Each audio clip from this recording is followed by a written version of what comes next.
Hey friends, today on Gardening with Creekside, we have kind of a monumental but yet very exciting garden task ahead of us.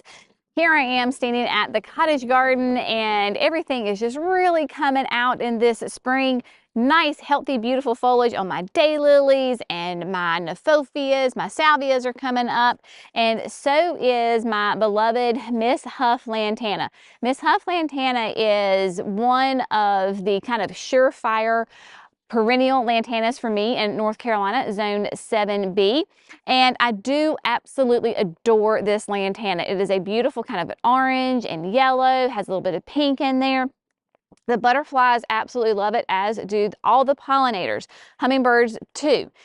The only problem is that Miss Huff loves her space here in the cottage garden as well, and she has outgrown her time here with us in the cottage garden. I am going to remove Miss Huff. She has already flushed out in some beautiful new foliage. Lantana comes back from, like most perennials, just brand new growth, right? So all of this blonde that you see up here was last year's stems, and that's where I cut it back. And then all the new green growth underneath is flushing out. So she is in her active growing time right now. I am going to dig her up. It is going to be, I'm afraid it's going to be quite a monumental task. The nursery is open today, so Jerry is busy there. So I am going to do it the old-fashioned way with a shovel, because I'm afraid if I get into the little bobcat with the bucket, I will make far more damage than if I did it with a shovel. He is really good with the bobcat. I am okay with the bobcat. So I am going to dig it out. I have a feeling that her roots go everywhere, and I do not know how challenging this is going to be. So it will definitely be a show for sure on that. What am I going to do with Miss Huff? Jerry and I went back and forth. Where do we put her? Do I put her up kind of in a big space near where the chicken coop is going to go? Because y'all, this lantana was, I'm 5'2", 5'3". It was every bit as tall as I am and wide. It was massive. It swallowed up all of these daylilies, just outgrew its spot.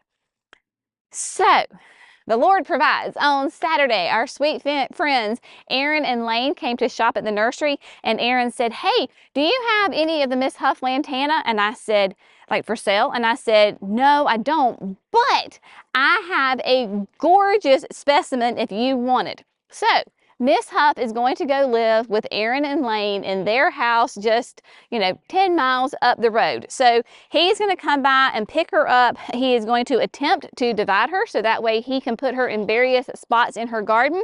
So I'm very happy that Miss Huff is going to go to a fantastic home with Aaron and Lane and their kiddos. Princess Anne is going to go in here. This is a David Austin rose, and it's not just a shrub rose. I went ahead and got the rose standard. So what that means is it looks like a tree. So it has been grafted. Princess Anne has been grafted onto another stock and is nice and tall, that tree form. Beautiful. It arrived 2 days ago. So she has been nice in a cool spot, not in the sun. And I have been rehydrating her roots for the last, probably 4 hours in a bucket of water. And let me tell you, she has drunk up some water. So Princess Anne is going to go here, and so that I get all of my facts right, I have my handy dandy phone so that I can give you accurate information. So it is going to be the rose standard tree form, not the shrub. You can buy either one from David Austin. We don't sell the David Austin roses here at the nursery. They prove kind of tricky for us to get, but also there's so many different varieties. I wouldn't have a clue as to where to begin. I order directly from David Austin. So if you're interested, just go to their website and you can look there. So Princess Anne is going to be a beautiful, the flowers, the early flowers, young flowers, start as a deep pink, almost red, and then they fade to a pure, rich pink. They have kind of narrow petals with a hint of yellow on their undersides. Very fragrant. For me, it's very important. If I'm going to have a rose, I want it to smell like a rose, folks. And this is going to have a medium tea fragrance. Of course, it is that repeat flowering shrub. tree. As a shrub, it would be 4 feet tall by 4.5 feet wide. It is going to be obviously a little bit different with being in the standard form, and it is suitable for zones 5 to 11. And then with all of your roses, you need to give them as absolute much sun as they possibly can get. Here in the cottage garden, tons of full sun, sun up to sun down. Sun comes up behind me and it sets in front of me, so she will get lots of sun there.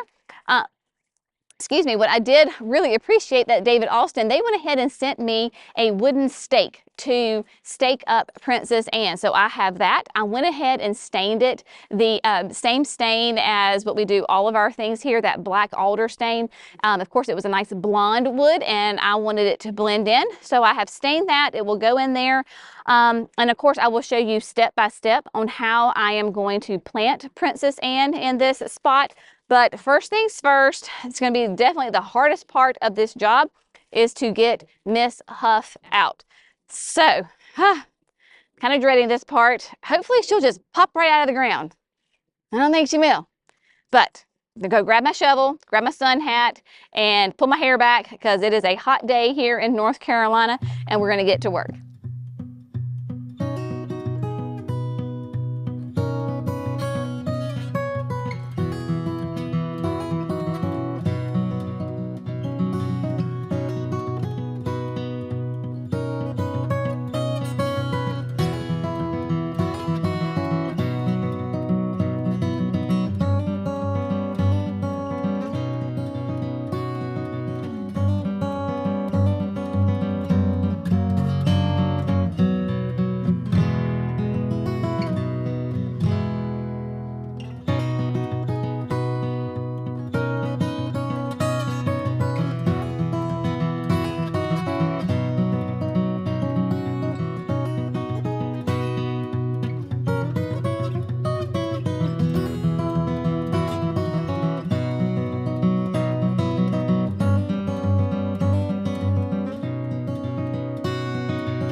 right, oh my goodness, y'all. I'm not gonna lie. That Miss Huff was an absolute beast of a plant. Just like I knew that she would be. That's why she was so gorgeous and beautiful and big where she was, because as I always say, happy, healthy roots equal a happy, healthy plant, and that certainly was the case with Miss Huff. But Jenny persevered and she got her out, and it is massive. Just for reference, the sheet that I put her on, that is a twin size sheet, and she just about covered up the whole width of it. So I have texted Aaron and Lane. I took a picture. I said, okay, here you go. Here's your Miss Huff. She's ready for you. Come pick her up whenever you want. I drug her off to the shade so she can hang out in the shade till they can come get her. I also told them, I said, if you don't want her, I understand, because handling a plant that size is a very daunting task. So Lane was like, oh my gosh, she's gorgeous. So anyway, we'll see.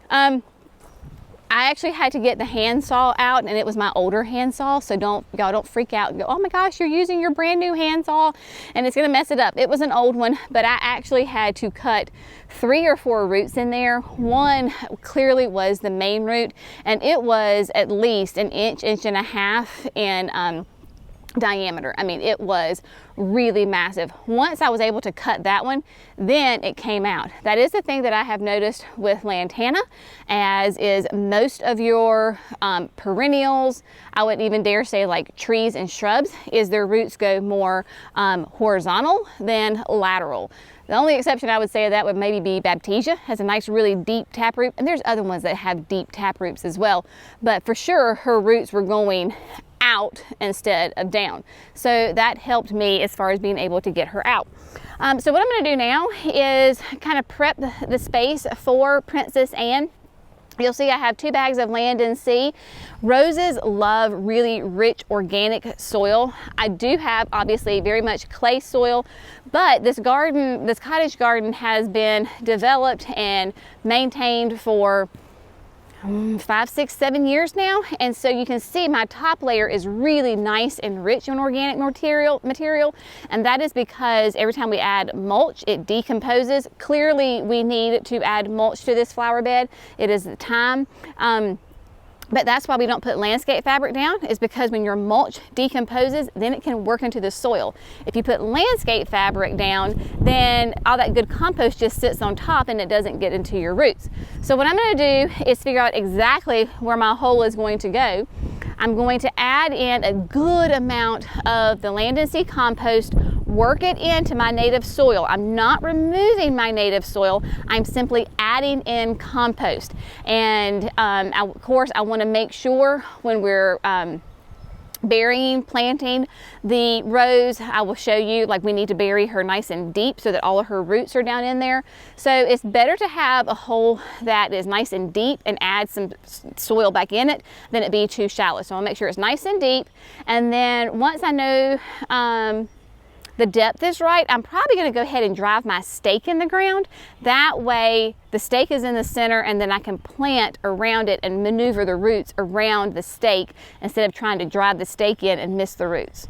We'll see how that works. So right now what I'm going to do is just get my hole dug, make sure we're exactly where I want it, get my land and sea in there, and you'll notice too that I had irrigation lines going on both sides of the Miss Huff, so we will take care of that. Nothing got cut, praise the Lord.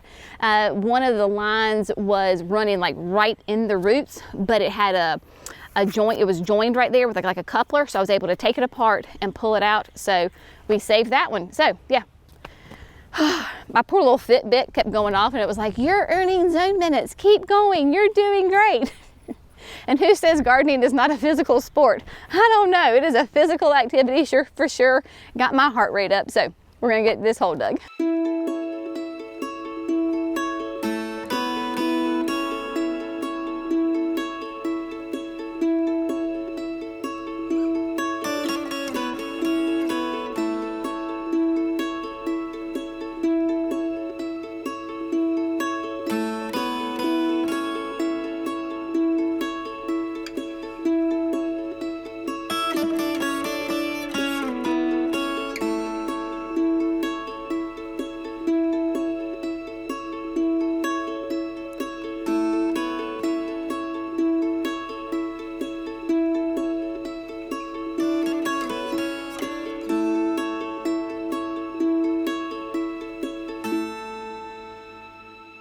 All right, my friends, so Miss Princess Anne is in the flower bed. I guess it wouldn't be Miss Princess Anne, it'd just be Princess Anne.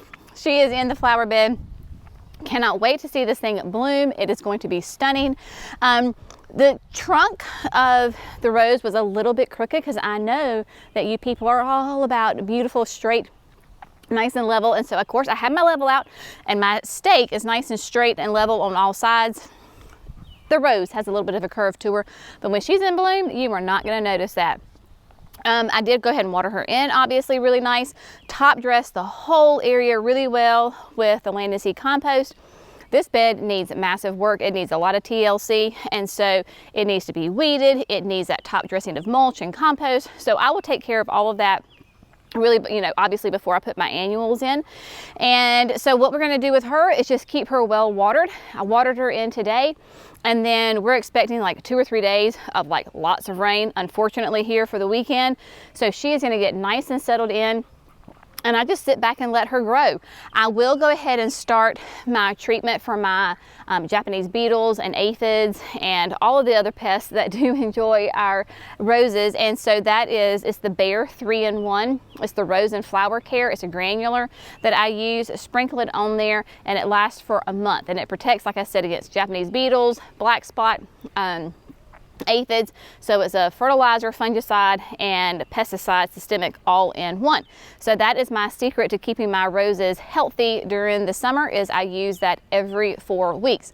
So I will begin that regimen with her here pretty soon as I start to see some foliage pop out.